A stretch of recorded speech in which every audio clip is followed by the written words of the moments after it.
Hello guys, അങ്ങനെ നമ്മുടെ മഴ തോരും മുമ്പേ നമ്മുടെ അലീന ഭയങ്കര കട്ടക്കലിപ്പാട്ടോ. നമ്മുടെ മുത്തശ്ശൻ നമ്മുടെ അലീനയുടെ അടുത്ത് പറയുന്നുണ്ട്, നീ അനാഥാലയത്തിന്റെ കാര്യമൊക്കെ അങ്ങ് മറന്നേക്ക് എന്ന് പറയുന്നുണ്ട്. ഇത് കേൾക്കുന്നത് നമ്മുടെ അലീനയ്ക്ക് ഭയങ്കര ദേഷ്യം വരുന്നുണ്ടേ.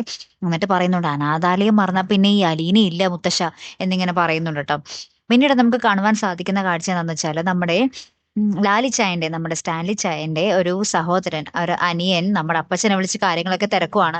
അപ്പൊ അദ്ദേഹം മോനോട് പറയുന്നുണ്ട്, എടാ ഇത് നമ്മൾ വിചാരിച്ച പോലെയൊന്നും അല്ല, ലാലിച്ചന്റെ മകള് തന്നെയാണ്, നമ്മുടെ കുടുംബത്തിൽപ്പെട്ട കൊച്ചു തന്നെയാണ്. അവളെ നമ്മൾ ഇവിടുന്ന് പറഞ്ഞയക്കാനല്ല, ഇവിടെ പിടിച്ചു നിർത്താനാ നോക്കേണ്ടത് എന്നൊക്കെ പറഞ്ഞ് നമ്മുടെ അച്ഛൻ മകനോട് പറഞ്ഞു കൊടുക്കുന്നുണ്ടേ. ലാസ്റ്റ് നമ്മുടെ അലീന ഉണ്ടല്ലോ, ആ വീട്ടിലെ ആ പൗലോസേട്ടനുണ്ടല്ലോ അടുക്കളയിൽ പണി ചെയ്യുന്നേ, അദ്ദേഹത്തെ ഇട്ട് പൊരിക്കുന്ന രംഗങ്ങളാട്ടോ. അതായത് പൗലോസ് നമ്മുടെ അലീനയുടെ അടുത്ത് പറയുന്നുണ്ട്, എന്നെ കൊച്ചു പണി പഠിപ്പിക്കാനൊന്നും വരണ്ട, ഞാൻ കുറെ കൊല്ലങ്ങളായി എന്നൊക്കെ പറയുന്നുണ്ട്. അപ്പൊ അലീന പറയുന്നുണ്ട്, ഇവിടെ ഞാൻ താമസിക്കുമ്പോൾ ഞാൻ പറയുന്ന പോലെ കാര്യങ്ങളൊക്കെ നടന്നാൽ മതി, കൂടുതൽ ധാഷ്ട്യൊന്നും കാണിക്കേണ്ട എന്നൊക്കെ പറഞ്ഞ് നമ്മുടെ അലീന തിരിച്ച് കിടിലം മറുപടി കൊടുക്കുന്ന നിമിഷങ്ങളാണ് കൂട്ടുകാരെ നമുക്ക് കാണുവാൻ സാധിക്കുന്നത്. ഇനി എന്തൊക്കെ സംഭവിക്കും അല്ലെ, കാത്തിരിക്കാട്ടോ. അപ്പൊ അടുത്തൊരു വീഡിയോയുമായി വരുന്നത് വരയ്ക്കും ഗുഡ് ബൈ.